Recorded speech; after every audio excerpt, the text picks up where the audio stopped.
मी माझ्या सासू-सासऱ्यांसोबत राहत नाही एका नवीन घरी किंवा ते नवीन घरी आले नाही आहेत राहायला, ते जुन्याच घरी आहेत असं का? तर असे बरेच जण मला प्रश्न विचारतात.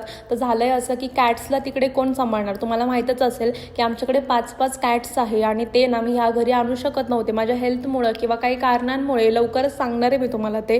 म्हणून ते ना आता कॅट्सची आपण जबाबदारी घेतली म्हणल्यावर ते तशी सोडून देऊ शकत नाही. म्हणून ते कॅट्सला सांभाळण्यासाठी ना जुन्याच घरी राहतात आणि आम्ही दोघंच इकडे आलेलो आहोत. तसं ते येऊन जाऊन वगैरे करत असतात, वाटलं राहत सुद्धा असतात. असं काही नाही की आम्ही दोघंच आता इकडे राहणार. आणि आता घेतलीच कॅटची जबाबदारी तर ती पार पाडावीच लागते. सो ते तिकडे सांभाळत असतात कॅट्सला.